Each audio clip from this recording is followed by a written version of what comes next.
Hello everyone, बेटा कैसे हो? ठीक है। मानता हूँ सिलेबस थोड़ा फास्ट आ रहा है। ठीक है, एफर्ट लगेगा क्योंकि एग्ज़ाम पहले से जो लास्ट ईयर हुआ कम टाइम मिला, आपको भी पता है, और आप मेहनत भी कर रहे हो। ठीक है, तो प्लीज़ इस मेहनत को जारी रखो, डरो मत, है ना। जितना ज़्यादा पैनिक करोगे उतना एफर्ट घटता चला जाएगा। मैं मानता हूँ कि अगर आपके AITS में 500 ही आ रहे हैं, 450 आ रहे हैं, पर आप कुछ रिवाइज तो कर रहे हो। आप सोचो कितनी खराब सिचुएशन होती अगर हम सिलेबस फिनिश करने के बाद टेस्ट स्टार्ट करते। मान लो 20 मार्च के बाद कर रहे हैं, तो कितनी खराब सिचुएशन होती। तो आपको तो और कम टाइम मिलता। तो सर हम कैसे करें, मैं आपको तरीका बताता हूं। आप AITS दे रहे हो, सर देते रहो, उसके साथ साथ अपना करंट भी पढ़ते रहो। आपने क्या करना है बेटा, जो AITS है ना, उसके 2 पेपर बन रहे हैं। पेपर एक आप लगा रहे हो, है ना, आप चाहे ऑनलाइन में हो ऑफलाइन में हो, एक ही पेपर तो लगा रहे हो। दूसरा पेपर मैं आपको अवेलेबल करा दूंगा। वो मान लो हम टेलीग्राम पे दे दें या कहीं भी दे दें आपको, मान लो, तो वो मैं आपको अवेलेबल करा देता हूं। जब आप दोबारा रिवाइज करोगे ना, तो एक बार उससे भी लगा लेना। जैसे मान लेते हैं, एक अज्यूम कर लेते हैं कि 22 मार्च 20 मार्च को आपका सिलेबस खत्म हो गया।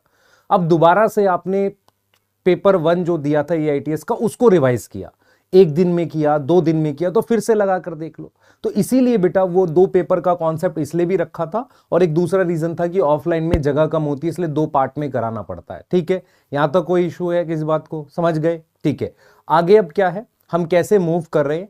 हर चैप्टर की आपको सक्षम की DPP देंगे, और उसके साथ उसके नोट्स देंगे, मतलब हैंड रिटन नोट्स देंगे, और साथ के साथ उसका वीडियो सॉल्यूशन देंगे।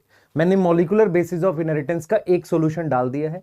आप में से बहुत सारे बच्चे इसको रिकॉर्डेड देख रहे होंगे, तब तक तीनों सॉल्यूशन आ जाएंगे। सक्षम के फोल्डर को अपडेट करा देता हूं, उसमें सारी DPP डलवा देता हूं, साथ में वीडियो सॉल्यूशंस भी वहीं डलवा देता हूं, ताकि आप जब भी इस चैप्टर को देखें या किसी भी चैप्टर को देखें, क्वेश्चंस को रिवाइज करने के लिए, वीडियो सॉल्यूशन के लिए आपको भटकना ना पड़े। ये मैं कर सकता हूं, ठीक है, ये आपके लिए कर सकता हूं।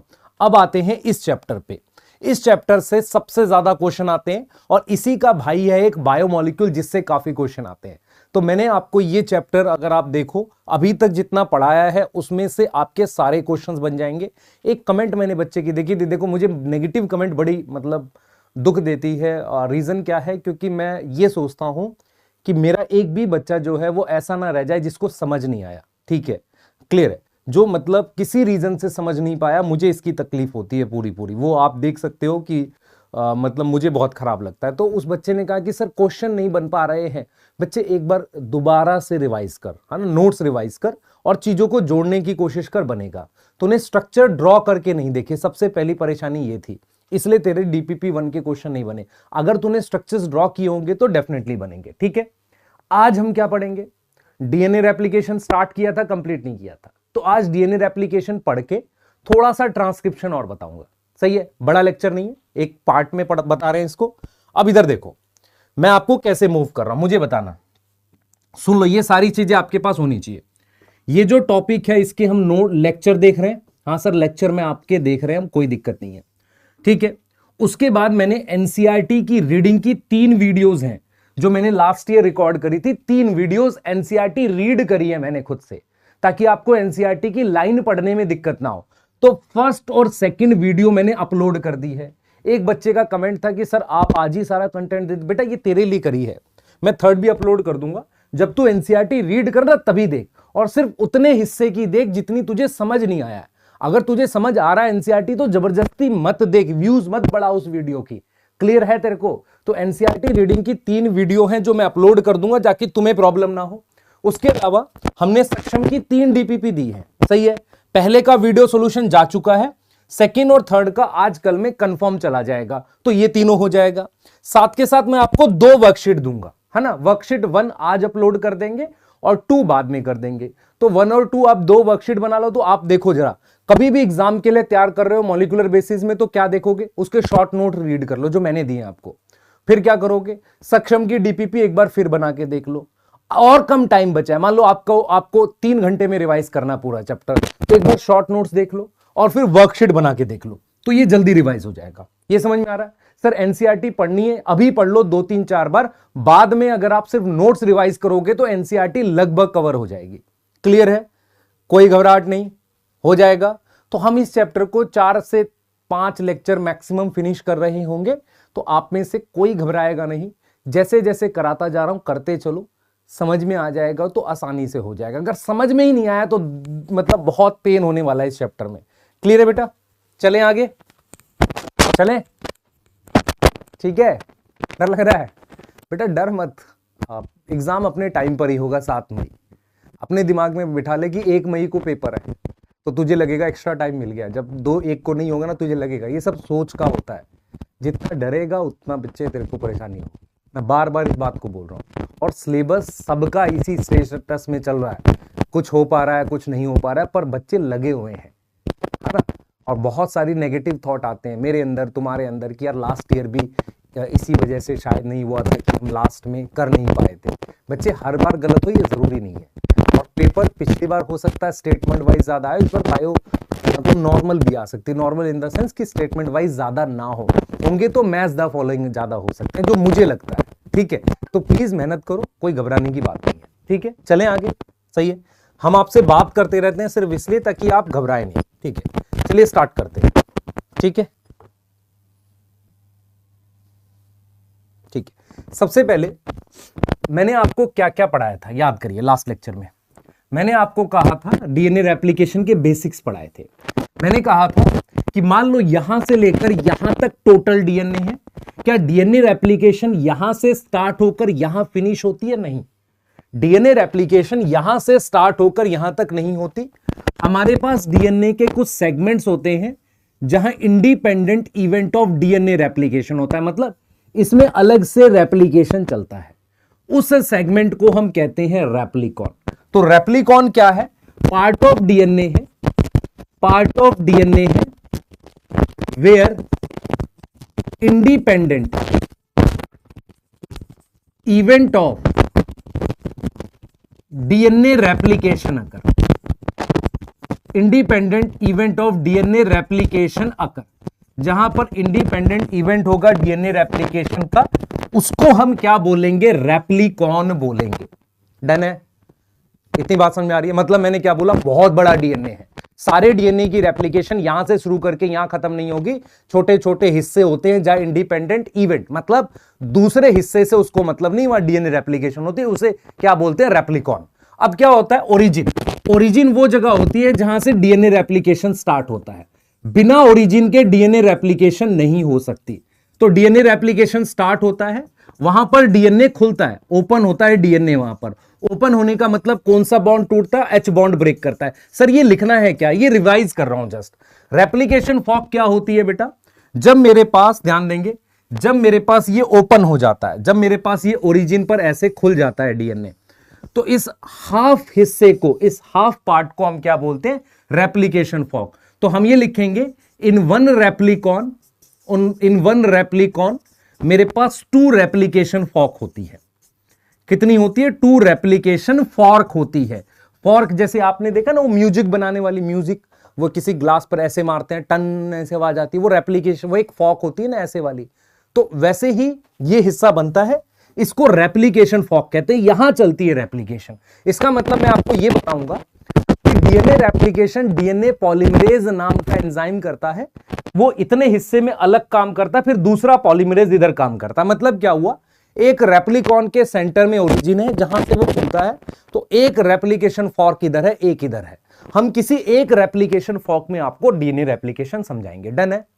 कोई डाउट? रेप्लिकॉन वो सेगमेंट जहां डीएनए रेप्लिकेशन होगी, उसके सेंटर में ओरिजिन होने का, ओरिजिन से डीएनए खुलेगा, एच बॉन्ड टूटेगा। खुलने का मतलब उसका सेकेंडरी स्ट्रक्चर, सेकेंडरी स्ट्रक्चर क्या होता है? जिसमें एच बॉन्ड, वहां से डीएनए खुल गया। कोई डाउट है? नहीं सर, बढ़िया चल रहा है। आगे आ जाओ। अब यहां से आप लिखोगे। अब हम बात कर रहे हैं, अब हम बात कर रहे हैं बेटा,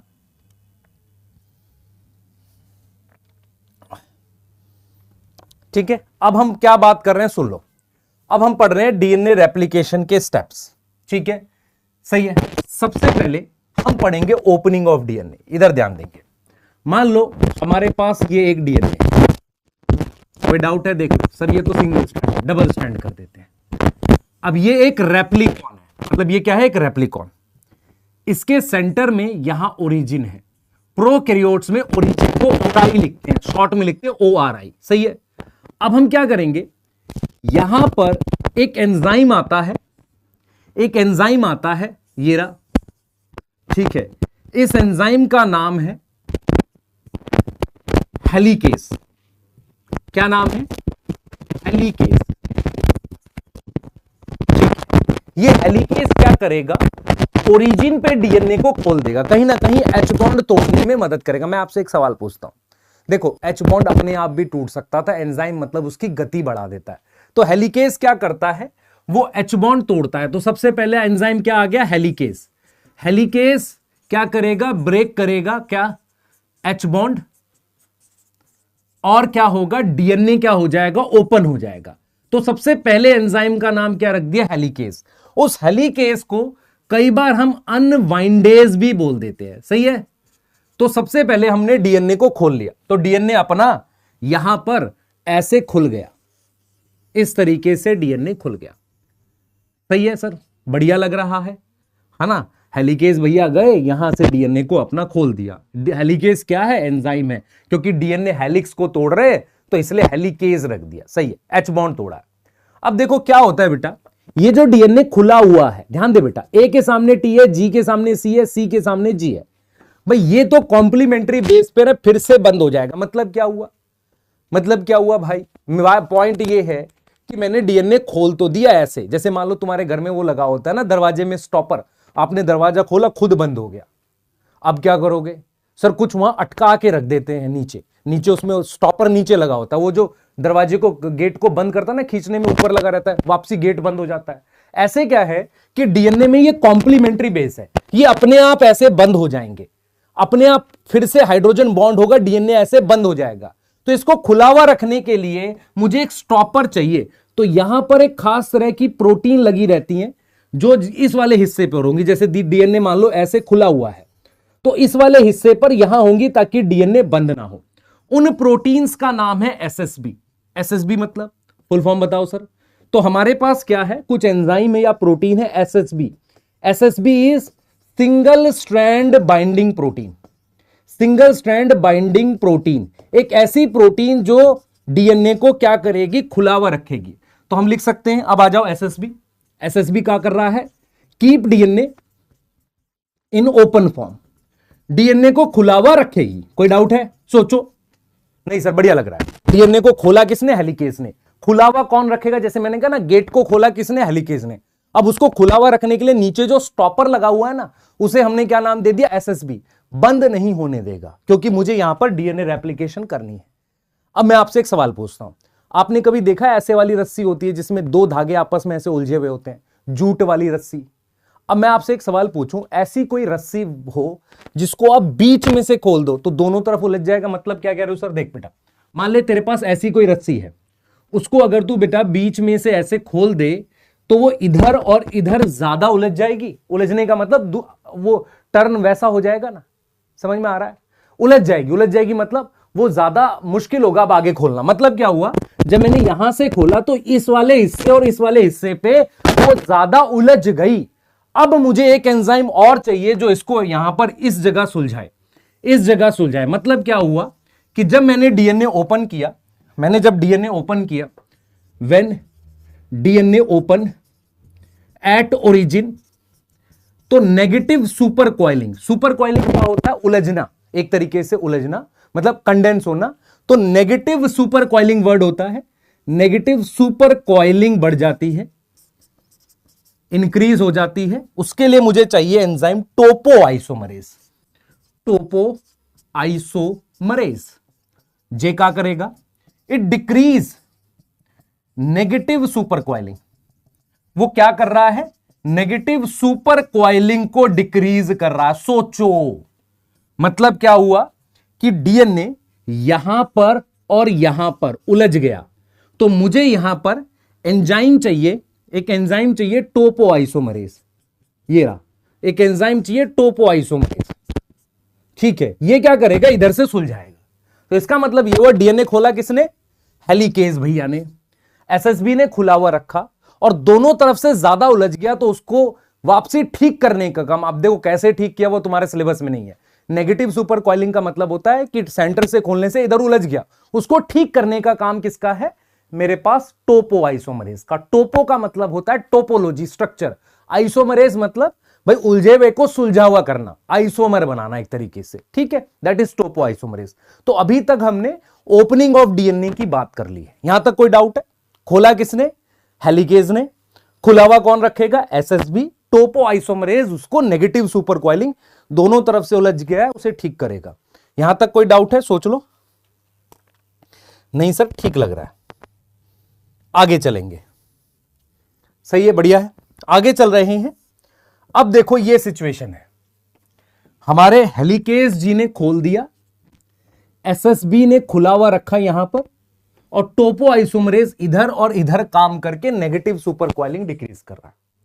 मुझे डीएनए रेप्लिकेशन इसमें पढ़नी है, मुझे क्या करनी है? डीएनए रेप्लिकेशन इस हाफ में पढ़नी है, इस हाफ में, ठीक है, ये वाला आधा हिस्सा ये। तो अगर मैं यहां 5 लिखूंगा, सुनना ध्यान से, देखो मैं कैसे करता हूं, मेरी बात समझना। आपके पास ये शुगर है, देखो इधर एक बार देखो मेरी तरफ, सारे शुगर है, बीच में फॉस्फेट है, शुगर है।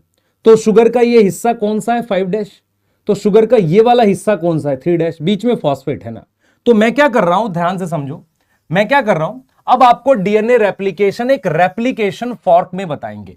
तो इतना हिस्सा देखो ध्यान से, इतना हिस्सा ये यहां से लेकर यहां तक, ये हिस्से में डीएनए रेप्लिकेशन चलेगी, और ये वाला जो पार्ट है इसे रेप्लिकेशन फॉर्क कह रहे हैं।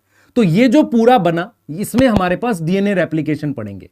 तो मैं क्या लिखता हूं इसको? Replication fork. अब यहां पर पूरी बात ध्यान से सुनो, रेप्लिकेशन फॉर्क सिर्फ यहां से लेकर यहां तक बोला जाता है, लेकिन ये पूरा जो है ये एक हिस्सा लगता है जिसमें डीएनए रेप्लिकेशन चलेगी।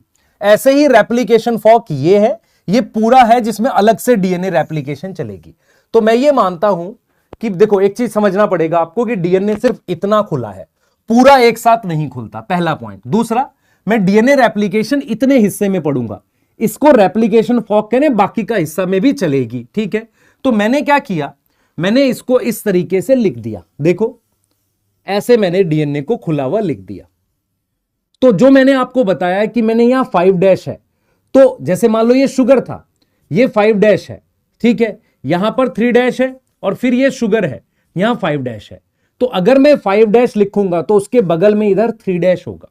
सर ये लिखना समझ नहीं आया, इतना इंपॉर्टेंट है नहीं, तुम्हें सिर्फ ये समझना है बेटा कि डीएनए जो है उसको एक्चुअल में बीच में से काट नहीं रहा हूं, मैंने इधर 3 लिखा है तो इधर 5 है, सही है। तो 5 के बगल में 3 और 3 के बगल में 5, मतलब क्या हुआ, इस वाली रेप्लिकेशन फॉर्क में इधर 5 और इधर 3 लिखूंगा, तो दूसरे वाली में हम इधर 3 और इधर 5 लिखेंगे। ये चीज ध्यान रखना बस, इसमें कोई डाउट है? सर ये लिख कैसे रहे? सिर्फ ऐसे देख, मान ले ये शुगर है, ये फॉस्फेट है, ये शुगर है, सही है सर। तो यहां कौन सा एंड है? 3, यहां कौन सा है? 5, है ना। इतनी चीज समझ में आ रही है? ठीक है सर। अब मैं तेरे से ये कह रहा हूं कि अगर मैं ये वाला हिस्सा 5 लिख रहा हूं, ये तो अगला उससे जुड़ा हुआ हिस्सा 3 है ना, तो इसलिए यहां पर 3 लिख रहा हूं, बस इतनी चीज कह रहा हूं, सही है। क्या मैंने इसको बीच में से काट दिया है? क्या मैंने इस डीएनए को बीच में से काट दिया? नहीं, मैं सिर्फ इतने में तुम्हें डीएनए रेप्लिकेशन पढ़ाऊंगा, और ये वाला हिस्सा रियल में रेप्लिकेशन फॉर्क है, बाकी डीएनए में भी हम यही चीज पढ़ेंगे। डन है। डीएनए खोला किसने? डीएनए किसने खोला?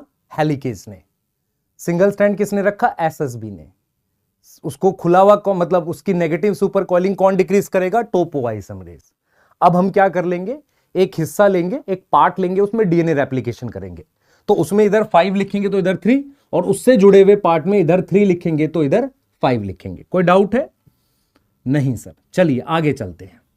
अब सवाल ये उठता है, सेकंड जो मैं पॉइंट यहां पर लिखूंगा पीछे से, सर ये मुझे नोट करना था, कर ले बेटा, आप म्यूट करके नोट कर लो। हाँ मतलब स्टॉप करके, म्यूट करके क्यों करोगे, स्टॉप करके पॉज करके उसे नोट कर लो। चलो आगे चलो, आगे आओ। ये देखो, ये इसमें क्या लिखना, सुनो ध्यान से। अब डीएनए रेप्लिकेशन कौन करेगा? DNA replication done by DNA polymerase. DNA भाई एक तरह का पॉलीमर है, हां, तो डीएनए बनाने वाले एंजाइम का नाम क्या रखेंगे? सर डीएनए पॉलीमरेज रखेंगे, क्योंकि वो डीएनए बनाएगा। डीएनए पॉलीमरेज का याद करो पूरा नाम क्या बताया था? सर पूरा नाम आपने पहले बताया था, डीएनए डिपेंडेंट, क्योंकि वो टेम्पलेट किसको यूज करेगा, डीएनए को, डीएनए डिपेंडेंट डीएनए पॉलीमरेज। अब क्या है भाई, इस एंजाइम का अपना एक टशन है, मतलब क्या है सर, अपनी मर्जी है इसकी, गुंडागर्दी चलती है अजीब टाइप की, कहता है कि मुझे 2 कंडीशन दो तभी काम करूंगा। ये कौन कहता है, डीएनए पॉलीमरेज। डीएनए पॉलीमरेज का कहना है कि जब तक मुझे तुम 2 कंडीशन नहीं दोगे मैं काम नहीं करूंगा। कौन सी 2 कंडीशन भाई, पहले समझो, आपको ये 3 एंजाइम समझ में आ गए, हाँ सर। चौथा एंजाइम, अब मुझे डीएनए पॉलीमरेज चाहिए। डीएनए पॉलीमरेज जो है वही डीएनए बनाएगा। अब हम क्या करेंगे, हम यहां पर नया डीएनए यहां बनाएंगे और नया डीएनए यहां बनाएंगे, क्योंकि ये डीएनए के कॉम्प्लीमेंट्री बनाना है, इसके कॉम्प्लीमेंट्री बनाना है। बनाने वाले एंजाइम का नाम मेरे पास क्या है, डीएनए पॉलीमरेज है। अब डीएनए पॉलीमरेज जो है उसकी 2 रिक्वायरमेंट है। अगर आप ये रिक्वायरमेंट समझ पाओगे तो आपको पूरा प्रोसेस आसानी से समझ आ जाएगा। सर बता दो, कहता है मेरी 2 जरूरतें पूरी करो तभी आगे काम करूंगा। देखो क्या है, सोचो, ये रहा, देखो है ना 8 में ये, हाँ इसकी 2 जरूरतें सुनो क्या है। सबसे पहली जरूरत कहता है कि भाई मेरी अपनी चलती है, मैं 5 से 3 ही बनाऊंगा। मतलब क्या हुआ, पहली जरूरत है इट पॉलीमराइज, पॉलीमराइज मतलब डीएनए बनाना। हम लिखेंगे synthesis of DNA, synthesis of DNA in 5' to 3' direction only. ये कहता है कि मैं भाई अपनी अकड़ में हूं, मैं एक ही डायरेक्शन में बनाऊंगा। मतलब क्या, ये देख, मान ले तेरे पास ये शुगर फॉस्फेट की बैकबोन है, सही है सर, यहां पर ये 5' है और ये 3' है। इसका मतलब ये है कि जो नया न्यूक्लियोटाइड आएगा, जो नया न्यूक्लियोटाइड आएगा वो हमेशा, ध्यान दे बेटा, वो हमेशा 3 पर आके लगेगा, कभी भी 5 पर नहीं जा सकता, यहां नहीं जा सकता, हमेशा यहां आएगा। इससे क्या होगा, जो चेन है हमेशा 5 से 3 की डायरेक्शन में बनेगी। समझ में आया, मतलब ये जो है ये नया न्यूक्लियोटाइड है, तो नया न्यूक्लियोटाइड हमेशा ऑलवेज कहां जुड़ेगा, ऑलवेज कम्स एट 3' एंड, उसी को जोड़ेगा। ये ऐसा नहीं है कि ये न्यूक्लियोटाइड को उठाकर ये 5 पर जोड़ दे। देखो अगर ये 5 पर इसको जोड़ेगा तो फिर इधर बन रही होगा डीएनए, तो इसे क्या बोलेंगे, 3 से 5। लेकिन अगर डीएनए सिंथेसिस 5 से 3 हो रही है तो चेन किधर बढ़ेगी, 3 की तरफ। देखो इधर देखो फिर से, ये 5 एंड है, ये 3 एंड है। अगर नया न्यूक्लियोटाइड 3 पर लाओगे तो चेन 5 से 3 बढ़ रही होगी। ठीक है, आया पकड़ में, सही है। तो पहली जरूरत इसकी है मैं 5 से 3 बनाऊंगा, 3 से 5 नहीं बनाऊंगा। सही है, मान लेते हैं, चलो भाई ये अकड़ है उसकी, वही बनाएगा। दूसरी सुनो, दूसरी इसकी जरूरत है इट रिक्वायर प्राइमर।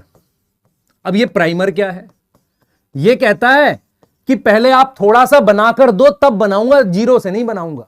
मतलब क्या हुआ, जैसे मान लो, ध्यान से देखेंगे, मान लो मेरे पास ये डीएनए है, ध्यान देना बेटा, मेरे पास ये डीएनए है, ऐसे ये डीएनए है, यहां मान लो 5' है, यहां 3' है। ठीक है, ध्यान से सुनना, ये कहता है कि मुझे कोई छोटा सा पीस न्यूक्लियोटाइड की चेन बना के दो, मतलब एक न्यूक्लियोटाइड की चेन बना के दो। ऐसे ये चेन बना दी, जैसे यहां 5' ये 3'।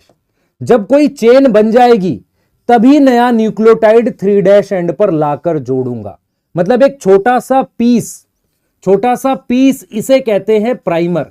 और ये कहता है वो प्राइमर भी आरएनए का है, तो प्राइमर बना के दो जो आरएनए का हो, जिसपे 3' एंड हो, तब जाकर वो आगे जोड़ेगा। अच्छा, मतलब क्या हुआ, मतलब ये हुआ कि डीएनए पॉलीमरेज पहला हमेशा न्यूक्लियोटाइड 3' एंड पर जोड़ेगा। दूसरा वो ये कहता है कि मुझे कोई छोटा सा पीस बनाकर दो न्यूक्लियोटाइड चेन का, चाहे डीएनए का बना के दो चाहे आरएनए का, लेकिन बनाकर दो, फिर मैं जाकर उसके 3' एंड पर नए न्यूक्लियोटाइड जोड़ूंगा। मैं बनाऊंगा 5 से 3, मैं इसकी बात नहीं कर रहा हूं, मैं नए वाले की बात कर रहा हूं। मैं बनाऊंगा 5 से 3, पर पहले से मुझे एक चेन बना के दो, उसे प्राइमर कहेंगे। अब मन में सवाल उठता है, प्राइमर सर आप कह रहे हो डीएनए आरएनए दोनों का हो सकता है, पर प्राइमर तो हम हमेशा किसका बनाते हैं, आरएनए का बनाते हैं। मैं सिर्फ आपको यह समझा रहा हूं प्राइमर क्या होता है। न्यूक्लियोटाइड की छोटी सी चेन जिसके 3' एंड पर आगे न्यूक्लियोटाइड जोड़ के डीएनए पॉलीमरेज बनाएगा। प्राइमर डीएनए आरएनए दोनों का हो सकता है, पर नेचुरल प्रोसेस में, नेचुरल मतलब बैक्टीरिया की डीएनए रेप्लिकेशन, तुम्हारे सेल की डीएनए रेप्लिकेशन, उसमें हमेशा आरएनए का होता है।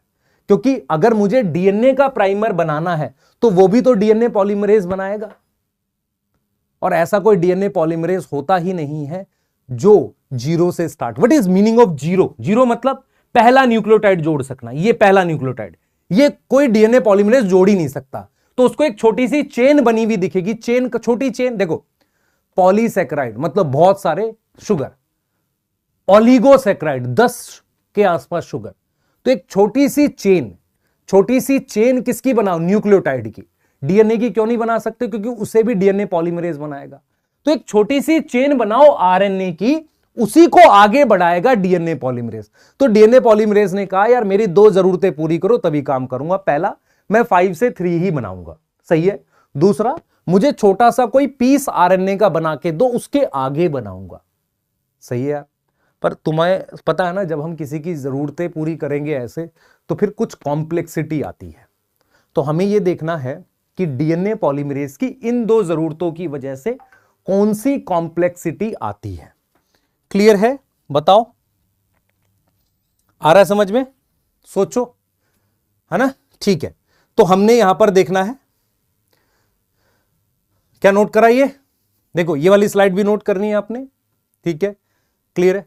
तो 2 रिक्वायरमेंट कौन सी है? फर्स्ट, ए पॉलीमराइज, तो दोबारा लिखने 5' to 3' डायरेक्शन, और दूसरी रिक्वायरमेंट है इट रिक्वायर प्राइमर।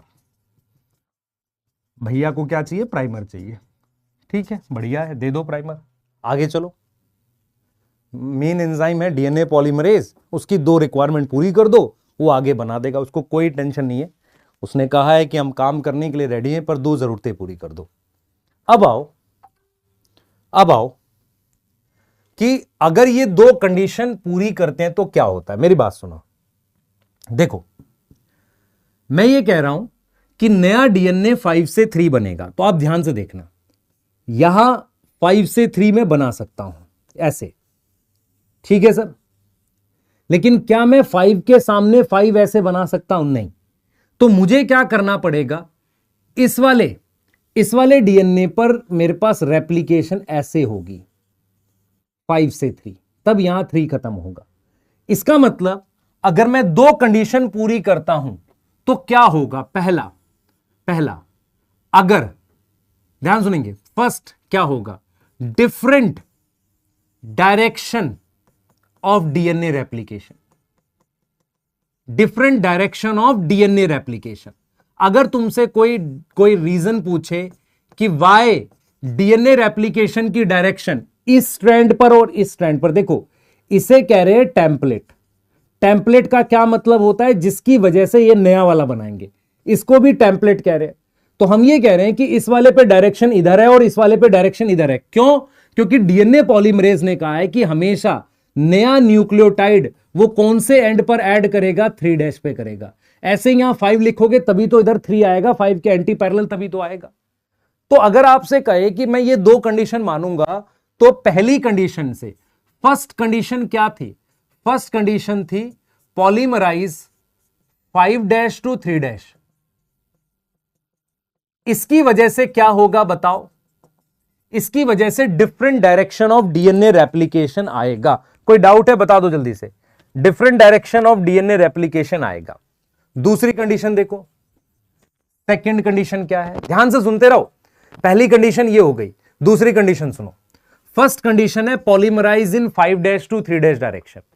दूसरी कंडीशन थी प्राइमर। इधर देखना बेटा, दूसरी कंडीशन थी प्राइमर। इसका यह मतलब हुआ कि मुझे पहले एक आरएनए का पीस ऐसे बनाना पड़ेगा 5 से 3, फिर मैं डीएनए बनाऊंगा। फिर मैं क्या बनाऊंगा? डीएनए। तो मेरे पास ये हो गया डीएनए और ये हो गया आरएनए का प्राइमर। तो आपको ये समझना पड़ेगा कि भाई इस वाली चेन में पूरा ही डीएनए है, ये तो पूरा ही डीएनए स्ट्रैंड है, भले ही टेम्पलेट है, लेकिन उससे जो डीएनए बन रहा है उसमें कहीं कहीं पर आरएनए है। तो सेकंड क्या होगा? ड्यूरिंग रेप्लिकेशन हमारे पास पीस ऑफ आरएनए बचा रहेगा, पीस ऑफ आरएनए प्रेजेंट है, आरएनए प्राइमर प्रेजेंट। तो ये दो परेशानियां आएंगी, इसको हम देख लेते हैं। क्या यहां तक समझ में आ गया? मतलब मेरा पॉइंट ये है कि आप डीएनए से डीएनए बना रहे थे, पर बीच में छोटे छोटे टुकड़े आरएनए के बन जाएंगे। ऐसा क्यों हो रहा है? क्योंकि डीएनए पॉलीमरेज कह रहा है मैं डायरेक्ट डीएनए नहीं बनाऊंगा, मुझे छोटा सा पीस आरएनए का बना के दो, उसे आगे बढ़ाऊंगा। आपने देखा जब घर बनाते हैं तो एक लकड़ी का सांचा बनाते हैं, है ना, ऐसे लकड़ी लगा देते हैं, फिर उस पर क्या डालते हैं, कंक्रीट डालते हैं, फिर वो लकड़ी हटा लेते हैं। ऐसा ही कुछ हो रहा है। पहले हम आरएनए बनाएंगे, फिर आरएनए से हम जब डीएनए बना लेंगे तो फिर इस आरएनए को हटा देंगे। पूरा प्रोसेस अब हम देख रहे हैं, लेकिन आपको कुछ बेसिक आइडिया लग गया। डीएनए खोला किसने? सर हेलिकेज ने। मैं याद करवा रहा हूं साथ के साथ, हेलिकेज ने। उसको खुला हुआ किसने रखा? एसएसबी ने। टोपोआइसोमरेज ने क्या किया? नेगेटिव सुपर कॉइलिंग डिक्रीज कर दी। क्या डिक्रीज कर दी? नेगेटिव सुपर कॉइलिंग डिक्रीज कर दी। बताओ जल्दी से, नेगेटिव सुपर कॉइलिंग क्या कर दी? डिक्रीज कर दी। आ रहा है समझ? जल्दी बोलो, आ रहा है समझ? सही है सर। अब आगे जाएंगे, इधर देखो। सही लग रहा है सर हमें तो, बिल्कुल मजा, मस्त मजा आ रहा है। इधर देखो, अब आओ, अब स्टेप्स पे जाते हैं। हमने 2 स्टेप लिखे, देख बेटा तेरे को सीक्वेंस कैसे लिखने नोट्स देख। डीएनए रेप्लिकेशन के पहले स्टेप में ये पॉइंट्स लिख ले, फिर उसके बाद सेकंड में ये लिख ले, थर्ड बीच में ये लिखेगा तो इसको बॉक्स में बना ले, ताकि तुझे याद रहे कि ये 2 रिक्वायरमेंट है। फिर अगले में तुझे ये भी बॉक्स में लिख ले, चाहे अगला, मैं थर्ड स्टेप में जा रहा हूं। मतलब ये मैंने बताया कि अगर ये 2 कंडीशन मानेंगे तो क्या होगा? दिशा अलग हो जाएगी डीएनए रेप्लिकेशन की। दूसरा हमारे पास क्या होगा? बीच बीच में आरएनए के टुकड़े बन जाएंगे। अब चलो ध्यान से प्रोसेस देखो, मैं थर्ड स्टेप करके लिख रहा हूं। देख बेटा ध्यान से देखियो, ये देख, अब डायग्राम से जाएंगे। ये समझ में आ रहा है? मैंने कहा था ना एक रेप्लिकेशन फॉर्क, ये यहां पर 5 लिखेंगे, यहां पर 3 लिखेंगे, सही है। इसके इधर वाले पे इधर 3 होगा, इधर 5 होगा, सही है। अब ये डीएनए खुला हुआ रेप्लिकेशन फॉर्क है, मैंने प्राइमर बनाना। प्राइमर किसका होगा? आरएनए का। तो देख ये आरएनए का प्राइमर बना दिया 5 से 3। अब मुझे बता, क्या मैं यहां 5 से 3 बना सकता हूं? 5 के सामने 5 नहीं बना सकता। तो मुझे क्या करना पड़ेगा?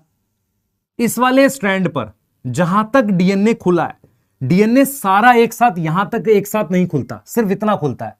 तो मुझे एक प्राइमर यहां पर बनाना पड़ेगा, यहां एक प्राइमर यहां बनाना पड़ेगा 5 से 3। ये समझ में आ रहा है?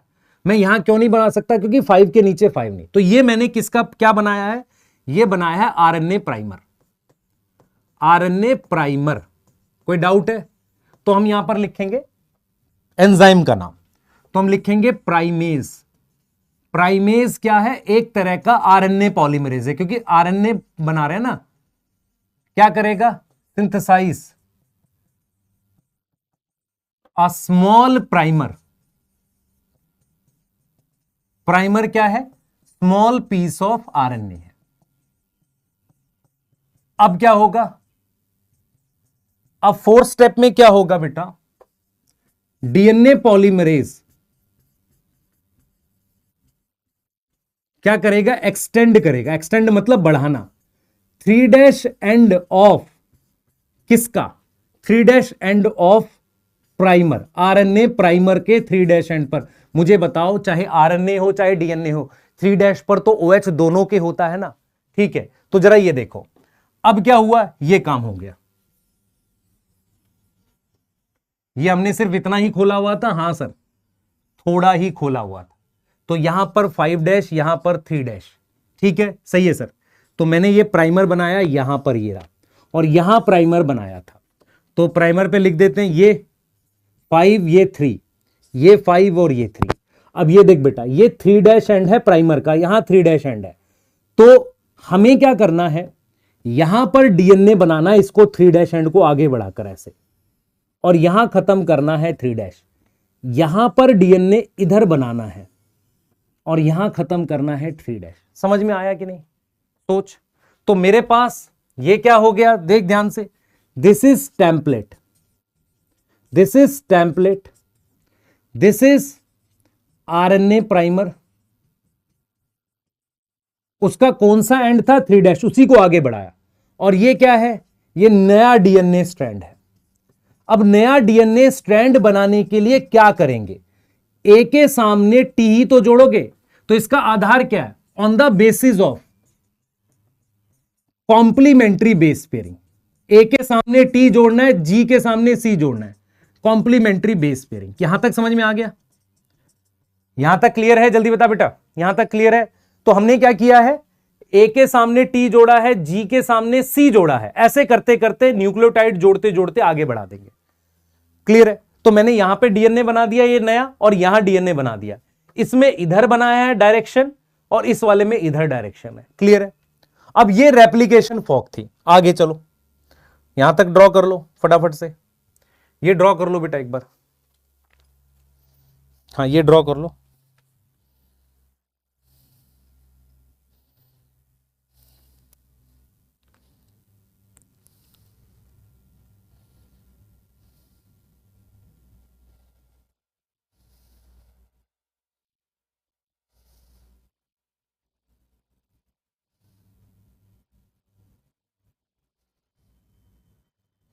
ठीक है, आ जाओ, आगे आओ। अब देखो पूरी कहानी ध्यान से समझना, ध्यान से देखना। देख बेटा, मान ले तेरे पास ये डीएनए था, ध्यान से देखियो, ये डीएनए था,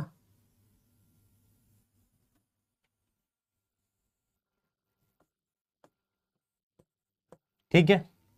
हमने क्या किया था, इस पे प्राइमर यहां बनाया था और इस पे प्राइमर यहां बनाया था, याद है कि नहीं, अभी जस्ट बनाया पीछे। यहां 5' और ये 3', यहां 5' और ये 3'। अब इसको आगे बढ़ा दे, इसको मैंने यहां पर आगे बढ़ाया, 3' पे खत्म किया, इसको आगे बढ़ाया, 3' पे खत्म किया। ये क्या है, ये डीएनए था, और ये क्या था, आरएनए का प्राइमर था। यहां तक मेरे को लग रहा है कोई डाउट नहीं। अब क्या पॉइंट आपको याद रखना है कि सारा डीएनए एक साथ नहीं खुलता है ना। हम ये लिखेंगे कि एंटायर डीएनए, ऐसा नहीं था कि डीएनए यहां से लेकर यहां तक एक ही बार में पूरा खोल दिया हो, उतनी एनर्जी है नहीं सेल के अंदर, आग लग जाएगी, इतनी एनर्जी नहीं होती बेटा। सारा डीएनए एक साथ नहीं खोल सकते, मतलब एनर्जी नहीं होती। एंटायर डीएनए, रीजन पूछेगा, can not be open once, पूरा का पूरा डीएनए हम एक साथ नहीं खोल सकते। खोलने का मतलब एच बॉन्ड तोड़ना। अब मैं क्या करूंगा, थोड़ा सा डीएनए और खोल दूंगा। ये देख बेटा, थोड़ा सा डीएनए मैंने और खोल दिया, ये देख यहां पर, ये क्या है 5', ये क्या है 3'। फिर मैंने यहां पर प्राइमर बना रखा था, ये बता, ये 5 था, ये 3 था, और यहां पर एक प्राइमर था 5 से 3, कौन से वाले की बात कर रहा हूं, ये रहा, ये देख। और मैंने क्या किया था, यहां पर इधर रखा था डायरेक्शन, और यहां पर इधर रखी थी, ठीक है, क्लियर है। इसके इस एंड पर क्या आ गया 3', और इस डीएनए के इस एंड पर 3'। अब मेरी बात सुनो, मैंने डीएनए को फिर अनवाइंड किया, तो मैं लिखूंगा फर्दर, फिर थोड़ा सा और खोला, डीएनए ओपन किया, ओपन मतलब अनवाइंड किया, इतना डीएनए और खोल दिया। अब जरा ध्यान दे सुनना, होता क्या है कि अगर मैं यहां से डीएनए बनाऊं इधर, तो मैं 3 से 5 बना रहा हूं, ये नहीं हो सकता। 3 से 5 डीएनए बना सकते हैं, बता। मान ले इधर देख, खुद से देख, ये 5 है ना, यहां पर देख, तुझे कैसे गड़बड़, तुझे नहीं समझ में आएगी क्या मैं बोल रहा हूं। मैं कह रहा हूं बेटा इधर 3 है, अगर मैं नया न्यूक्लियोटाइड यहां जोड़ूं, तो मैं किस एंड पर जोड़ रहा हूं, 5 पे जोड़ रहा हूं, 5 पे जोड़ रहा हूं। तो किस डायरेक्शन से डीएनए आगे बढ़ रहा है, 3 से 5 बढ़ रहा है, ऐसा नहीं कर सकते, सही है। लेकिन क्या मैं यहां नया न्यूक्लियोटाइड जोड़ सकता हूं, हां सर जोड़ सकते हैं, ऐसे ऐसे नया न्यूक्लियोटाइड जोड़ सकते हैं, क्योंकि ये ऑलरेडी 3' एंड है। तो यहां पर मेरे पास क्या है, फिर से डीएनए, नया डीएनए बना दो, कोई दिक्कत नहीं है, इसी 3' एंड को यूज करके। लेकिन इस वाले स्ट्रैंड पर हमें दोबारा प्राइमर बनाना पड़ेगा। क्यों बनाना पड़ेगा, देखो इधर मैं क्या कर सकता हूं, इधर समझो, आप में से कुछ बच्चे को लग रहा होगा कि अगर मैं यहां जोड़ूंगा तो 5 से 3 जा रहा है, नहीं, ऐसे देख बेटा, ये चेन में इधर 3' है, ये 5 है, अगर मैं जोड़ूंगा तो 5 पर जोड़ रहा हूं, तो मैं 3 से 5 आगे बढ़ रहा हूं, ये नहीं हो सकता, समझ। तो मुझे क्या करना पड़ेगा, दोबारा से प्राइमर बनाना पड़ेगा इस वाले पर, यहां पर दोबारा से प्राइमर बनाना पड़ेगा। तो मेरे पास क्या होगा, रिपीटेड प्राइमर सिंथेसिस, फिर से मुझे प्राइमर बनाना पड़ेगा एक स्ट्रैंड पर। यहां पर इस वाले पर no need to synthesize primer again, यहां पर प्राइमर नहीं बनाना। यह समझ में आया क्यों बनाना पड़ेगा? क्योंकि यहां 3' एंड, देख बेटा यहां 3' एंड है, मान लो यहां 5, देखो ये 3' एंड है, तो 3 पर ये 3 पर जुड़ेगा, फिर 3 पर, तो 5 से 3 बढ़ रहा है, देखिए 5 से 3 बढ़ रहा है। अब यहां ऑलरेडी 3 है और ये 5 है, तो अगर मैं इधर ले जाऊंगा तो 3 से 5 बढ़ रहा होगा। मैं 5 से 3 बढ़ा सकता हूं, 3 से 5 नहीं बढ़ा सकता, इसीलिए प्राइमर दोबारा बनाना पड़ेगा। ये नया प्राइमर है, आ रही है समझ? नया प्राइमर है। अब क्या करोगे, ये देखो ये सिचुएशन दिखेगी तुम्हें। अब इधर देख बेटा, ये 5 है, ये 3 है, ध्यान से देखियो चलियो। ये एक प्राइमर यहां सिर्फ एक बनाने की जरूरत पड़ी थी। मैंने क्या किया, जब पहली बार खुला तो यहां 3' तक बना लिया था, फिर इसी को आगे बढ़ाकर मैं 3' तक ले आया। यहां पर मैंने एक प्राइमर बनाया था जो क्या था, देख इधर ध्यान से, 5 से 3 था। आ रहा समझ? देख रहा है ये 5 से 3 एक प्राइमर था। मैंने क्या किया, इसी प्राइमर को आगे बढ़ा के 3' एंड ले आया। मुझे फिर से प्राइमर बनाना पड़ा, यहां पर फिर से प्राइमर बनाना पड़ा, और मैंने फिर इस एंड को आगे ऐसे बढ़ा दिया। आ रहा समझ? अब ठीक है, तो हम यहां पर क्या लिख रहे हैं, entire DNA can not be open once, so क्या, क्योंकि large amount of energy require होती थी, as large amount of energy require. सही है, ठीक। फिर क्या होगा, फिर हम ये लिख रहे हैं कि हमारे पास क्या होगा, इन ऑन वन स्ट्रैंड क्या होगा, 3' एंड एक्सटेंड कर देंगे, ये वाले की बात कर रहे हैं, 3' एंड को एक्सटेंड कर देंगे ऑफ डीएनए। अनदर स्ट्रैंड पे रिपीटेड प्राइमर चाहिए, दूसरे स्ट्रैंड पर क्या चाहिए, रिपीटेड का मतलब फिर से प्राइमर चाहिए, रिपीटेड प्राइमर सिंथेसिस। क्या मेरी बात समझ में आ रही है? आपको सबसे पहले यह समझ में आना पड़ेगा कि डिफरेंट डायरेक्शन क्यों है, इधर ये क्यों है, इधर ये क्यों, क्योंकि डीएनए 5 से 3 बनता है।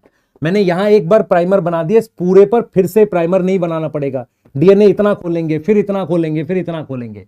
जब मैंने दूसरी बार डीएनए खोला तो मुझे एक बार फिर से प्राइमर बनाना पड़ा। मैं अगर यहीं से आगे बढ़ाता तो ये 3 से 5 बनता, जो कि अलाउ नहीं है। सही है, क्लियर है? तो अगर आपसे कोई पूछे बार बार प्राइमर क्यों बनाना पड़ रहा है, क्योंकि बार बार डीएनए खोल रहे हैं, बार बार डीएनए को खोल रहे हैं, एक बार में नहीं खोल सकते। तो लास्ट में आपको ऐसा दिखेगा, अगर आप ध्यान से देखो, लास्ट में आपको ऐसा दिखेगा कि एकदम लास्ट तक हम पहुंच गए। देखना, हम लास्ट तक पहुंच गए। ये मेरे पास 5' है और ये 3' है ओरिजिनल डीएनए।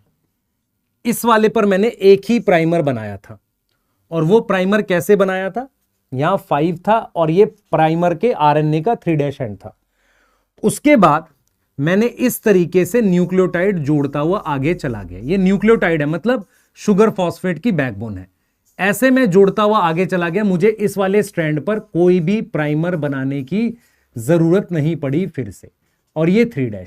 ठीक है, इस वाले स्ट्रैंड पर मैंने एक प्राइमर यहां बनाया था, फिर दोबारा खुला था तो एक प्राइमर बनाया था, फिर खुला था तो दोबारा प्राइमर बनाया था।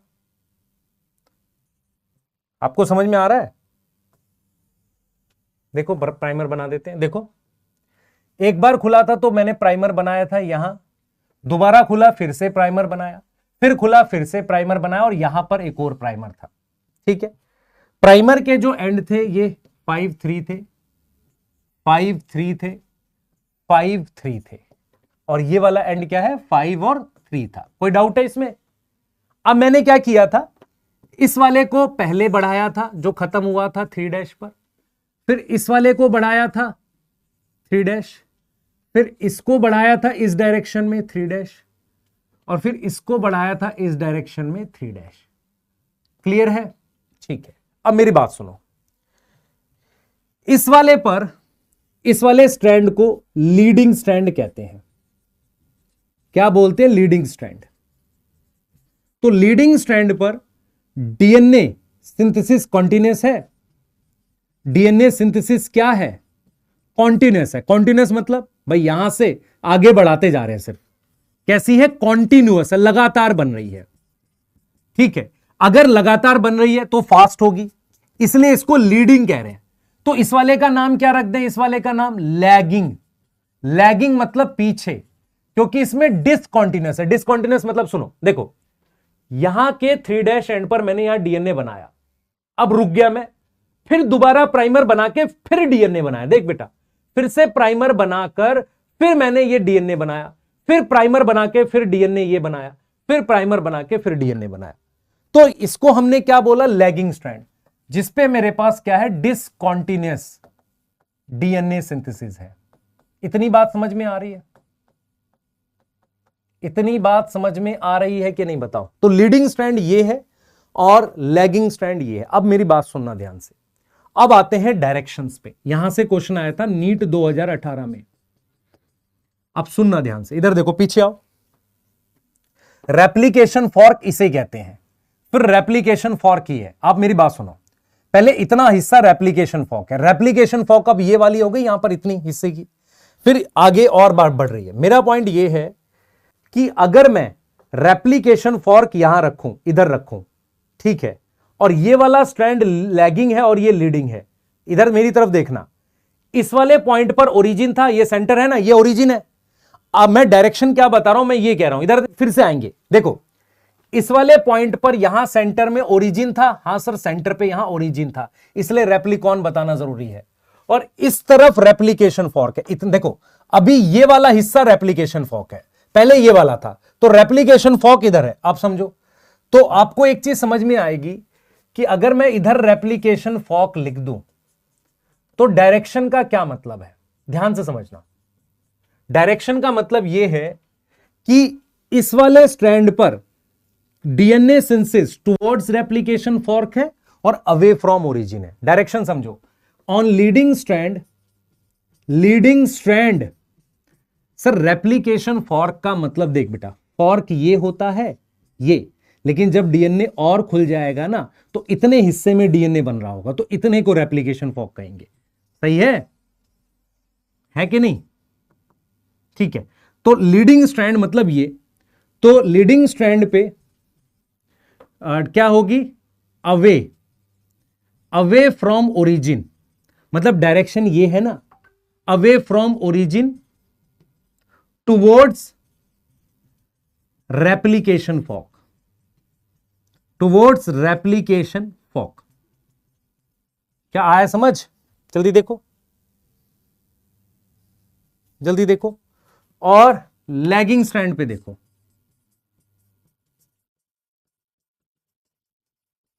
लैगिंग स्ट्रैंड ये है। इस पे क्या होगा?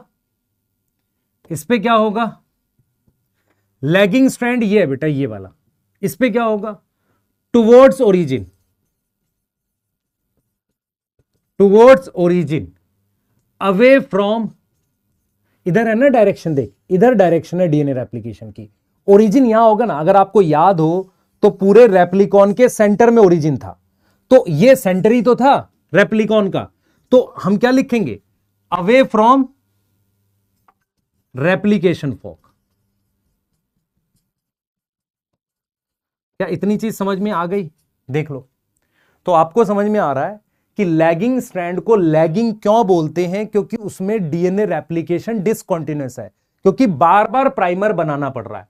तो हम यहां पर लिख रहे हैं लैगिंग स्ट्रैंड में डिसकंटीन्यूअस है, ये फास्ट होगा, ये थोड़ा स्लो होता है। डिसकंटीन्यूअस क्यों है? Due to repeated primer, due to repeated primer synthesis. लिख लोगे, रिपीटेड सर प्राइमर सिंथेसिस, खुद से लिखना इसे। रेप्लिकेशन फॉर्क इसको कह रहे हैं यहां पर, ये रेप्लिकेशन फॉर्क है। डायरेक्शन समझ में आया? लीडिंग स्ट्रैंड पर क्या है? ओरिजिन से इधर देखो, ओरिजिन यहां है तो लीडिंग में इधर है, टुवर्ड्स रेप्लिकेशन फॉर्क, इसमें इधर है तो away from replication fork towards origin. ये समझ में, ये क्वेश्चन आया था नीट 2000 किसमें 18 में, नीट 2018 में ये क्वेश्चन आया था।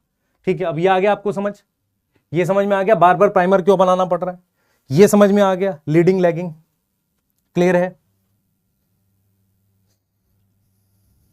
जल्दी कर लो, बना लो एक बार।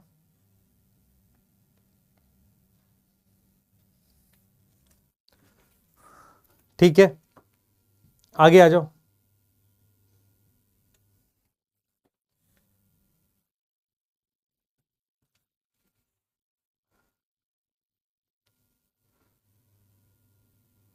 ठीक है, क्लियर है, यहां तक देखो, आगे देखते हैं। अब देखो मैं क्या कर रहा हूं, मेरे पास ध्यान देना, ये सिचुएशन है जो आपको समझ में आ गई होगी अब तक। यहां 5 डैश है, यहां 3 डैश है, ध्यान से देखना, यहां पर एक ही प्राइमर बनाया, यहां पर मुझे बार बार प्राइमर बनाने पड़े, यही सिचुएशन है ना सर, दोबारा क्यों बता रहे हो, बता रहा हूं। यहां पर ये 5 डैश है और ये 3 डैश था, यहां पर सेम 5 और 3, 5 और 3, 5 और 3, ये 3 डैश था। आपने क्या किया है, इसके 3 डैश एंड को बार बार ऐसे बढ़ाकर जितनी बार भी डीएनए खुला यहां पर 3 डैश पर आप ले आए। आपने क्या किया, पहले ये बनाया, फिर दोबारा से ये प्राइमर बनाया, फिर इसको आगे बढ़ाया डीएनए को, फिर प्राइमर बनाया, फिर ये आगे बढ़ाया, फिर प्राइमर बनाया, फिर आगे बढ़ाया। ये चीज समझ में आ रही है। अब पॉइंट ये है, पॉइंट ये है बेटा, पॉइंट ये है, ध्यान देंगे, मैं 7th लिख रहा हूं, in DNA we need to remove primer, क्योंकि प्राइमर को हटाना जरूरी है, क्योंकि वो किसका बना हुआ, आरएनए का। भाई आरएनए नहीं होना चाहिए ना, मेडअप ऑफ आरएनए, वो आरएनए का बना हुआ, इसलिए मुझे क्या है, उसको हटाना पड़ेगा। अब मैं क्या करता हूं, प्राइमर हटा देता हूं। ये देखो मैंने क्या किया, प्राइमर को हटा दिया, यहां 5 डैश है, यहां 3 डैश है, प्राइमर हटा दिया तो यहां से ये डीएनए 5 से 3, ये वाला प्राइमर हटा दिया। उसके अलावा मेरे पास ये 5 है, ये 3 है, ये 5 है, ये 3 है, ये 5 है, ये 3 है, ये 5 है, ये 3 है। मतलब क्या हुआ, मेरे पास यहां पे जो प्राइमर, इस वाले डीएनए का यहां प्राइमर था, इसका डीएनए का प्राइमर यहां था, इसका प्राइमर यहां था, इसका प्राइमर यहां था। मैंने ये सारे प्राइमर हटा दिए। अब देखो ये सारे प्राइमर हटा दिए तो गैप रह गए। ठीक है, तो हमें क्या दिखता है, ये वाले स्ट्रैंड को हमने क्या बोला था, लैगिंग स्ट्रैंड, लैगिंग स्ट्रैंड। तो होगा क्या, ऑन लैगिंग स्ट्रैंड हमें पीस ऑफ डीएनए दिखेंगे, पीस ऑफ डीएनए, उन्हें हम कहते हैं ओकाजाकी फ्रैगमेंट। ओकाजाकी एक जापानीज साइंटिस्ट के नाम पे है, ओकाजाकी फ्रैगमेंट्स बोलते हैं, फ्रैगमेंट मतलब पीस। तो ये जो डीएनए के पीस हैं, ये वाले, ये वाला, ये इन्हें क्या बोलेंगे, ओकाजाकी, जापानीज साइंटिस्ट के नाम पे। माइक्रोस्कोप में दिखा होगा, इलेक्ट्रॉन माइक्रोस्कोप में। सुन लो ध्यान से, जब हम प्राइमर रिमूव कर देंगे, मुझे प्राइमर हटाना पड़ेगा, डीएनए पॉलीमरेज ही हटाएगा। देखो इसका प्राइमर यहां था, इसका प्राइमर यहां था, इस वाले का प्राइमर यहां था, इस वाले का यहां था, वो हटा दिया। तो ये जो डीएनए के सेगमेंट बन गए, इनको ओकाजाकी बोलते हैं। ओकाजाकी एक जापानीज साइंटिस्ट है, उसके नाम पर ये फ्रैगमेंट्स के नाम रखे हुए हैं। कोई डाउट है यहां तक? अब इसे कौन करेगा, डीएनए पॉलीमरेज ही हटाता। अब आप सुनो ध्यान से, देखो इसका प्राइमर यहां था, ठीक है। अब मैं क्या करूंगा, ध्यान सुनना, ध्यान सुना, मैं आपसे एक सवाल पूछता हूं। देखो ये 3 डैश एंड है, इसका प्राइमर यहां था, ये प्राइमर मैंने हटा दिया, सही है। अब मैं क्या करूंगा, डीएनए पॉलीमरेज क्या करेगा, इस गैप को भर देगा। ये जो गैप है ना, मान लो यहां बीच में 50 न्यूक्लियोटाइड की जगह है, इस गैप को आगे, क्योंकि 3 डैश एंड है ना, इस देखो इसका प्राइमर यहां था, वो हट गया, इसके 3 डैश एंड को अगर मैं आगे बढ़ाऊंगा तो ऐसे हो जाएगा। तो ये गैप कौन भरेगा, डीएनए पॉलीमरेज, क्योंकि डीएनए पॉलीमरेज को ये 3 डैश एंड तो मिल गया ना इसके प्राइमर की, इसका प्राइमर यहां खाली जगह पे था, अब यहां था है नहीं, तो इसके 3' एंड को ऐसे आगे बढ़ाकर ये गैप फिल कर देंगे। तो गैप कौन फिल करेगा? Gap filled by DNA polymerase, क्योंकि उसको 3' एंड मिल गया।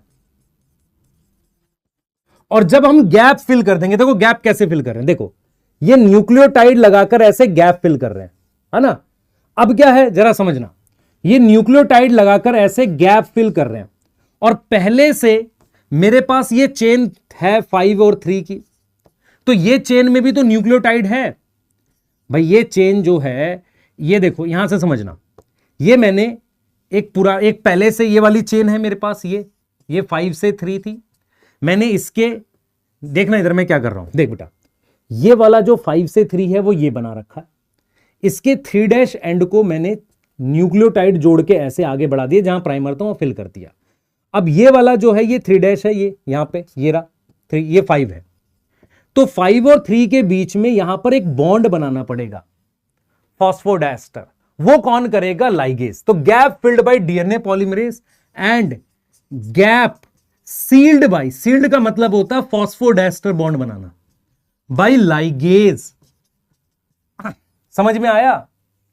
मतलब क्या हुआ कि जब ये प्राइमर हटाओगे तो कम से कम 40, 20, 30 न्यूक्लियोटाइड की जगह बन जाएगी। डीएनए पॉलीमरेज क्या करेगा, जब इसका प्राइमर यहां इसको हटा दो तो इसके 3' एंड पर ये वाले 3' एंड को आगे बढ़ा देंगे। देख रहे हो, इसके 3' एंड को आगे बढ़ाएगा डीएनए पॉलीमरेज। तो गैप भर गया। गैप भरने के बाद मेरे पास ये 2 चेन है, एक का 3' एंड है, दूसरे का 5'। तो इसके बीच में जो सीलिंग करनी है वो कौन करेगा? लाइगेज। क्या नाम है इसका? DNA ligase. सर ये हमने कहीं सुना है? एंजाइम के नॉमेनक्लेचर में 6 नंबर पे लिखा था OTHLIL, लाइगेज 6th पोजीशन पर आता है। सही है, क्लियर है? तो आपको क्या क्या आना चाहिए? पहला, कौन गैप फिल करेगा? DNA polymerase. सीलिंग का मतलब समझो, अगर आप सीलिंग नहीं समझ पा रहे हो तो जैसे आपको ये क्लियर होना चाहिए, मैं जो बता रहा हूं। देखो ये मेरे पास ये डीएनए है, ये यहां गैप था, तो ये गैप में ये न्यूक्लियोटाइड भर दिए, तो ये 5' का न्यूक्लियोटाइड है, ये 3' का, तो यहां सीलिंग करने का मतलब है फॉस्फोडाइस्टर। ये कौन बना रहा है? Bye DNA ligase. DNA ligase बना रहा है। नोट करो जल्दी से, नोट करो बेटा, फास्ट नोट करोगे, आपको 1 मिनट में समझ में आ जाएगा ये सारा। एक बार रिपीट कर दें, पॉज करके नोट कर लो। देखो याद करना है, हम याद भी मेरे को कराना है। हेलिकेज डीएनए खोलेगा, एसएसबी सिंगल स्ट्रैंड रखेगा, topoisomerase negative super coiling decrease करेगा। उसके बाद इस हिस्से में डीएनए रेप्लिकेशन पढ़ते हैं, इसे रेप्लिकेशन फॉक कहते हैं। ये पूरा नहीं है, सिर्फ इतना रेप्लिकेशन फॉक है, और रेप्लिकेशन फॉक आगे बढ़ती रहती है। सही है, रेप्लिकेशन फॉक जो है वही तो ओरिजिन की तरफ, सॉरी रेप्लिकेशन फॉक यहां है ना, ओरिजिन से दूर जा रही है, किसकी तरफ? टर्मिनस की तरफ जाती है रेप्लिकेशन फॉक। ठीक है, फिर हमने कहा कि डीएनए पॉलीमरेज की 2 जरूरत है, हमेशा 3' एंड पर नया न्यूक्लियोटाइड जोड़ेगा, दूसरा उसको प्राइमर चाहिए। इस 2 जरूरत से क्या होगा? पहला, इस वाले स्ट्रैंड पर इधर डीएनए रेप्लिकेशन चलेगी, दूसरे पे अगर आपसे कोई पूछे कि why DNA replication occur in 2 different direction, आप क्या आंसर लिखोगे? क्योंकि DNA polymerase polymerize only in 5' to 3' direction. दूसरा, मुझे प्राइमर चाहिए। प्राइमर क्या होता है? आरएनए का पीस होता है। ठीक है, प्राइमर मतलब 5 से 3। तो during replication piece of RNA primer present हो ना। आरएनए होना खराब बात है ना बेटा, डीएनए बनाना चाह रहा हूं, आरएनए होना खराब बात है, पर मजबूरी है। वो कहता है मैं भाई यहां से शुरू नहीं करूंगा, एकदम 0 से शुरू नहीं करूंगा, पहले मुझे छोटे सा पीस बना के दो, उसके बाद मैं करूंगा। और वो पीस किसका बनाते हैं? आरएनए का। अब हमने यहां प्राइमर बनाया, इधर ये बनेगा, इधर यहां बनेगा। क्यों? क्योंकि यहां से 5 के सामने 5 नहीं बना सकते। फिर इस वाले में इधर बनेगा डीएनए रेप्लिकेशन, इसमें इधर चलेगा। पॉइंट ये है कि यहां से डीएनए को फिर खोलेंगे। कौन खोलेगा? हेलिकेज ही खोलेगा। फिर खोल देंगे। जब डीएनए को मैंने फिर खोल दिया तो एक बार फिर खोलने से दोबारा प्राइमर यहां बनाना पड़ेगा, यहां नहीं। तो बार बार प्राइमर बनाना पड़ रहा है, इसे कह रहे हैं डिसकंटीन्यूअस डीएनए सिंथेसिस। रीजन, मैंने एक बार डीएनए बना लिया, फिर प्राइमर बना के डीएनए बनाऊंगा, लेकिन यहां पर डीएनए बनाने के बाद इसी को कॉन्टिन्यूअस करूंगा। तो मेरे पास इस वाले स्ट्रैंड को लीडिंग बोलेंगे, इस वाले को लैगिंग बोलेंगे। आपकी एनसीईआरटी ने डायग्राम ऐसे दिया है, ऐसे 5' 3' 3' 5'। तो यहां पर मेरे पास क्या करा? प्राइमर बना दिया ऐसे, मान लो, और इसको लगातार दिखा दिया ऐसे, और इस वाले में बार बार एरो दिखाया है। मतलब क्या हुआ, बार बार प्राइमर, तो ये डिसकंटीन्यूअस है, ये कॉन्टिन्यूअस है। देखो 3 के सामने 5 आएगा तो एक प्राइमर यहां बना दिया, इसको कॉन्टिन्यूअस कर दिया, और इस वाले में ये छोटे छोटे पीस क्या बता रहे, डिसकंटीन्यूअस है। सही है। अब डिसकंटीन्यूअस डीएनए सिंथेसिस, इसमें लैगिंग कहेंगे, इसको लीडिंग कहेंगे। अब यहां सेंटर में ओरिजिन होगा, तो इस वाले में टुवर्ड्स ओरिजिन हो रहा है, अवे फ्रॉम रेप्लिकेशन फॉर्क, इसमें towards replication fork, away from origin. अब आगे आओ, मुझे इस प्राइमर को हटाना पड़ेगा। प्राइमर को हटाने के बाद ओकाजाकी फ्रेगमेंट बनेंगे। क्वेश्चन आएगा ओकाजाकी फ्रेगमेंट किस में दिखते हैं, लीडिंग स्ट्रैंड में, लैगिंग स्ट्रैंड में, लैगिंग स्ट्रैंड में दिखते हैं। ठीक है। उसके बाद गैप को सील करेगा डीएनए पॉलीमरेज, और उसके बीच में गैप सील करने का मतलब न्यूक्लियोटाइड भरना, फिर उसमें गैप फिल, सीलिंग कौन करेगा, डीएनए लाइगेज। लाइगेज क्या करता है, 2 न्यूक्लियोटाइड के बीच में चेन बना सकता है। ये पॉज करके नोट करो पहले, कोई मक्कारी नहीं, पॉज करके नोट करेंगे।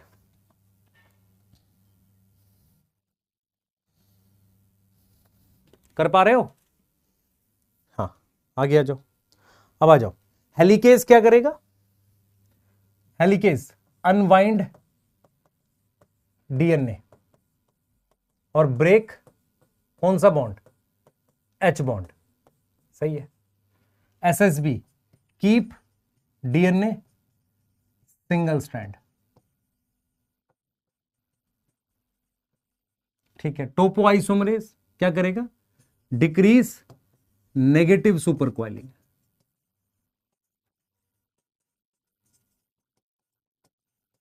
प्राइमेज क्या, एक तरह का आरएनए पॉलीमरेज है, क्योंकि यही क्या कर रहा है, इट सिंथेसाइज प्राइमर। जब आप बायोटेक पढ़ोगे ना, ध्यान से सुनो, जब आप बायोटेक पढ़ोगे, मेरी बात याद रखना, बायोटेक में क्या है, प्राइमर डीएनए का होता है, क्योंकि प्राइमर हम बाहर से डालते हैं। तो जब बाहर से अपनी मर्जी से डालना है तो फिर डीएनए का डालो ना, फिर आरएनए का क्यों डालोगे। लेकिन नेचर के पास ऑप्शन नहीं है, क्योंकि ऐसा कोई डीएनए पॉलीमरेज होता ही नहीं है जो 0 से स्टार्ट कर सके, इसलिए प्राइमर आरएनए का बनाना पड़ेगा। अरे मेरी बात समझ में आ रही है? मान ले मैं तेरे से सवाल पूछूं, अपने मास्टर से पूछियो जहां पढ़ता होगा, कभी ऐसा नहीं बोलना चाहिए, मेरे से ही पढ़ता है तो ठीक है। तो क्यों आरएनए का होता है, क्योंकि ऐसा कोई डीएनए पॉलीमरेज होता ही नहीं जो 0 से बना सके। नाउ डीएनए पॉलीमरेज क्या भैया, डीएनए पॉलीमरेज की क्या है, it synthesize RNA, sorry DNA, किस डायरेक्शन में, 5' to 3' डायरेक्शन। दूसरा, इसको प्राइमर चाहिए, रिक्वायर प्राइमर। अच्छा, उसके अलावा ये गैप भी फिल्ड करता है। ठीक है। लाइगेज क्या है बेटा, इट सील डीएनए, ये डीएनए को सील कर देता है। ठीक है, क्लियर है।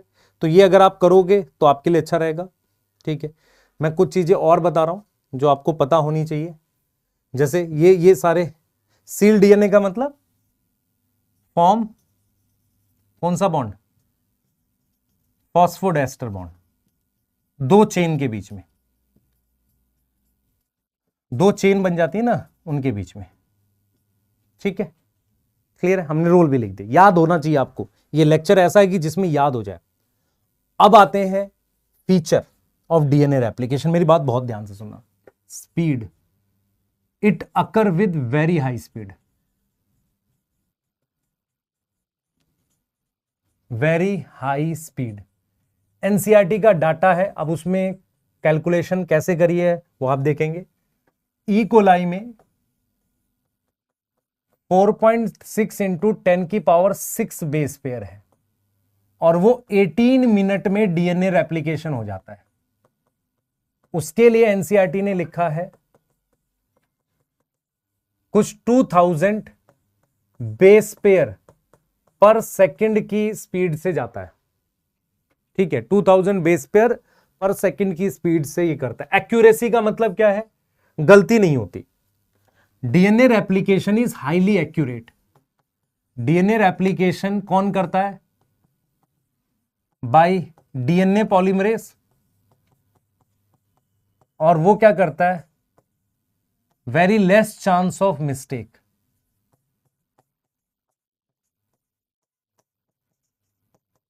क्योंकि उसके पास एक प्रॉपर्टी होती है बेटा, प्रूफ रीडिंग कहते हैं। प्रूफ रीडिंग क्या होता है, आपने लिखने के बाद चेक करना, ये प्रूफ रीडिंग की प्रॉपर्टी होती है। प्रूफ रीडिंग की प्रॉपर्टी होती है, मतलब एक बार बन गया चेक भी कर सकता है वो। सेमी कंजर्वेटिव पता है आपको? सेमी कंजर्वेटिव पता है? ओल्ड स्ट्रैंड और नया स्ट्रैंड, न्यू स्ट्रैंड, ये सेमी कंजर्वेटिव, ये तो पढ़ चुके हैं। अच्छा, सेमी डिसकंटिन्यूअस क्या होता है? इधर देख,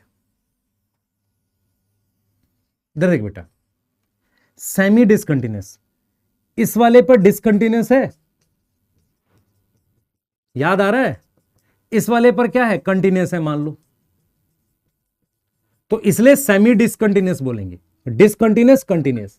कंटिन्यूअस क्या मतलब क्या होगा? ऐसे मान लो यहां पर 3 होता तो यहां 5 से लगातार चलता, तो इसमें डिसकंटिन्यूअस चलेगा ऐसे। अच्छा, फिर इस वाले में डिसकंटिन्यूअस चलेगा और इस वाले में कॉन्टिन्यूअस चलेगा, ऐसे चलता है। तो सेमी डिसकंटिन्यूअस का मतलब होता है कि एक रेप्लिकेशन फॉर्क में डिसकंटिन्यूअस और कॉन्टिन्यूअस दोनों है, इसलिए सेमी डिसकंटिन्यूअस कह रहे हैं। और लोकेशन अगर आपको पता है तो प्रोकैरियोट्स में कहां होती है डीएनए पॉलीमरेज? प्रोकैरियोट्स में होता है साइटोप्लाज्म, और ऑर्गेनल में भी तो होगी डीएनए रेप्लिकेशन, माइटोकॉन्ड्रिया के मैट्रिक्स में, मैट्रिक्स, क्लोरोप्लास्ट के स्ट्रोमा में। तो अगर आपसे कोई पूछे कि डीएनए पॉलीमरेज कहां होगा, इन दोनों जगह हो सकता है। उसके अलावा यूकैरियोट्स में न्यूक्लियस में, यूकैरियोट्स में न्यूक्लियस में। क्लियर है? ये लोकेशन है, नोट करो। देखो स्पीड बहुत हाई है, ये एनसीईआरटी ने दे रखा है, ठीक है। एक्यूरेट होता है। अब यहां पर पहले हम लोग क्या करते थे? प्रूफ रीडिंग पढ़ाते थे, आपके सिलेबस में भी था। अब एज सच नहीं पूछेगा इतना ज्यादा, तो प्रूफ रीडिंग नहीं जरूरत है हमें पढ़ने की।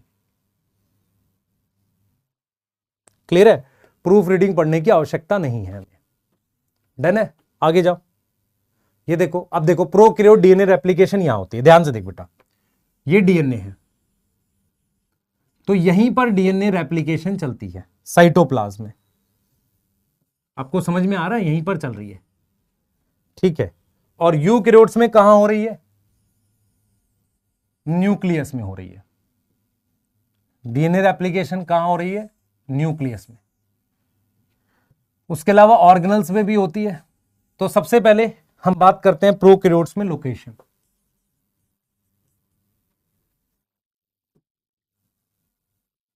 क्या लिखोगे? लोकेशन।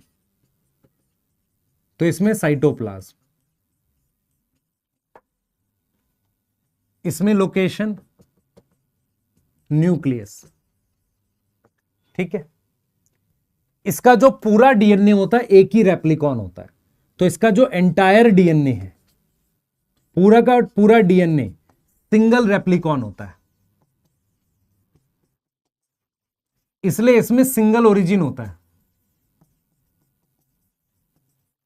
इसमें क्या होगा? एंटायर डीएनए कई छोटे छोटे हिस्सों में रेप्लिकेट होता है। एंटायर डीएनए मल्टीपल रेप्लिकॉन, इसलिए काफी सारे ओरिजिन होते हैं, मैनी ओरिजिन। जब आप बायोटेक पढ़ोगे ना तो आपको यह पढ़ाया जाएगा कि मान लो मैं इस ई कोलाई में बाहर से कोई डीएनए डालूं, तो अगर इस डीएनए की कॉपी बनानी है, मतलब रेप्लिकेशन करना है, तो या तो इस पे खुद का ओरिजिन हो या मैं इसको उस डीएनए के साथ जोड़ दूं। ये मान लो न्यूक्लियोइड है, मेरी बात समझो ध्यान से। अगर मैं बाहर से कोई डीएनए डालता हूं तो या तो इसके पास खुद का ओरिजिन हो या ये इसके साथ जोड़ दूं तो उसके साथ डिवाइड कर जाएगा। मतलब बिना ओरिजिन के कोई डीएनए डिवाइड नहीं करता। अगर आप बाहर से कोई डीएनए डालते हो तो उस पर खुद का ओरिजिन होना चाहिए, जैसे प्लाज्मिड, नहीं तो आप उसको उसके मेन डीएनए के साथ जोड़ दो। सही है? उसके बाद हम ये लिख सकते हैं बेटा, प्रोकैरियोट्स में हम ये लिख सकते हैं, हमने ओरिजिन की बात कर ली, ये होगा प्रायर टू फिजन, फिजन से पहले, और ये होगा एस फेज में, एस फेज में। याद आ गया? ठीक है, क्लियर है? देख लो, तो मैं यहां पर एक नोट लिख देता हूं, और ये लिखा हुआ है पता आपको, जहां डीएनए ट्रांसक्रिप्शन के ऊपर लिखा हुआ है, any DNA if transfer into E coli cell या bacteria cell, it should have its own origin और it need to be transfer on, ध्यान सुनिए, any DNA if transfer into E coli और bacteria cell, it should have its own origin और it need to be transfer, it need to be transfer, it need to be attach कर दो with nuclide. मतलब क्या हुआ, आप बाहर से कोई डीएनए डालकर उसकी कॉपी बनाना चाहते हो तो या तो उसके पास खुद का ओरिजिन हो, नहीं तो ऐसी चीज के साथ जोड़ दो जिसके पास ओरिजिन है। वो क्या है, न्यूक्लियोइड। कर लोगे, बताओ, कर लोगे ना? ठीक है, तो इतना ही बड़ा लेक्चर देंगे आज आपको। मैं ट्रांसक्रिप्शन सोच रहा था थोड़ा कराऊं, कोई बात नहीं, कल कराएंगे बच्चे। ठीक है, जैसे मैं ट्रांसक्रिप्शन कराना था, कोई दिक्कत नहीं, कल कराएंगे। इतना देख लोगे, है ना, इतना देख लो और आपने बना लेना जरा डीपीपी सेकंड, जितने क्वेश्चन है अगर डीएनए एप्लीकेशन तक के बना लोगे तो मस्त मजा आ जाएगा तुम्हें। ठीक है, तुम्हें सारे क्वेश्चन बनने लगेंगे। उसमें ये वाले टॉपिक छोड़ देना अगर आपको कहीं क्वेश्चन मिल रहा है टाइप ऑफ डीएनए। मेरी बात सुनो, टाइप ऑफ डीएनए पॉलीमरेज के क्वेश्चन नहीं बनाने। बैक्टीरिया में डीएनए पॉलीमरेज 1 2 3 होता है और यूकैरियोट्स में अल्फा बीटा करके लिखते हैं, वो क्वेश्चंस नहीं आएंगे। आप सिंपल याद रखो, डीएनए पॉलीमरेज बैक्टीरिया में साइटोप्लाज्म में होता है, यूकैरियोट्स में न्यूक्लियस में होता है। ये करता है प्रायर टू फिजन से पहले, क्योंकि फिजन होता है बैक्टीरिया में, और ये करता है एस फेज में डीएनए रेप्लिकेशन। कर लेंगे, ठीक है। एंजाइम के नाम, पूरा प्रोसेस बढ़िया से पढ़ो, ठीक है, आपको समझ में आएगा। सारा डीएनए एक साथ क्यों नहीं खोल सकते पूरा, एनर्जी नहीं है, ठीक है। और डीएनए जो मेरे पास ये जो सबस्ट्रेट है, आप समझे ध्यान से, यहां पर मैं एक चीज और ऐड कर देता हूं कि सबस्ट्रेट क्या है डीएनए रेप्लिकेशन का, सबस्ट्रेट फॉर डीएनए रेप्लिकेशन, ध्यान से सुनो, डीएनए रेप्लिकेशन का सबस्ट्रेट क्या है, अब जरा समझना। मान लो ये शुगर है, तो शुगर कौन सी होगी, डीऑक्सीराइबोज। यहां पर क्या जुड़ा होगा, नाइट्रोजिनस बेस, और कितने फॉस्फेट होंगे, 3। ये सबस्ट्रेट होता है। तो इसको हम नाम देते हैं, नाम क्या देंगे, देखो, डीऑक्सी राइबो न्यूक्लियोसाइड ट्राइफॉस्फेट। ये सबस्ट्रेट है, मतलब 3 फॉस्फेट है और डीऑक्सी राइबो न्यूक्लियोसाइड है, ये सबस्ट्रेट है। अब होता क्या है समझना, कि जैसे मान लो ये चेन है, यहां 5' है और ये 3' है। अब मैं क्या कर रहा हूं, नया न्यूक्लियोटाइड लाकर जोड़ रहा हूं, ऐसे नया न्यूक्लियोटाइड लाकर मैं जोड़ूंगा जिस पर मेरे पास 3 फॉस्फेट है, लेकिन जुड़ता क्या है, एक ही फॉस्फेट वाला जुड़ता है। मतलब मेरे पास, मैं क्या बोलने जा रहा हूं, ये ट्राइफॉस्फेट आता है, जुड़ने के लिए ट्राइफॉस्फेट आता है, लेकिन जुड़ता क्या है, मोनोफॉस्फेट, मतलब एक फॉस्फेट जुड़ता है। जैसे ये 3' एंड पर जो न्यूक्लियोटाइड आएगा ना, तो न्यूक्लियोटाइड कौन से वाला आता है, टीपी, टीपी मतलब ट्राइफॉस्फेट आता है, लेकिन जुड़ता मोनोफॉस्फेट है। ये 2 फॉस्फेट हट जाते हैं जो एनर्जी देते हैं। तो substrate for DNA replication is मेरे पास डीएनटीपी। डीएनटीपी का क्या मतलब है, डीऑक्सी राइबो न्यूक्लियोसाइड ट्राइफॉस्फेट। इसमें कौन कौन आ जाएगा डीएनटीपी में, डीएनटीपी में आ जाएगा डीऑक्सी के साथ एटीपी, डीऑक्सी के साथ जीटीपी, डीऑक्सी के साथ टीटीपी और डीऑक्सी के साथ सीटीपी। ये चारों को मिलाकर कॉमन नाम ये देखते हैं, डीऑक्सी राइबो न्यूक्लियोसाइड ट्राइफॉस्फेट। अब क्या होता है, जब ये डीएनटीपी जुड़ने आता है, जब ये जुड़ने आता है, मान लो ये यहां जुड़ने आ रहा है, तो जुड़ने टीपी आता है, पर जुड़ता है मोनो, मतलब एक ही फॉस्फेट, ये 2 रिलीज हो जाते हैं। तो substrate for DNA replication is dNTP. इसके 2 रोल हैं। पहला, फर्स्ट, एक्ट एज सबस्ट्रेट, ये कैसे काम करता है, सबस्ट्रेट की तरह से।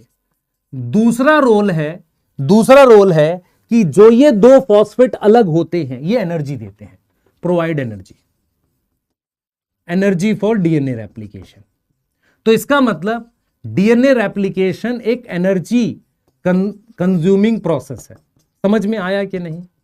मतलब क्या हुआ, जुड़ने आएगा ट्राइफॉस्फेट, पर ये 2 फॉस्फेट हट जाते हैं, यहीं से तो बॉन्ड बनता है।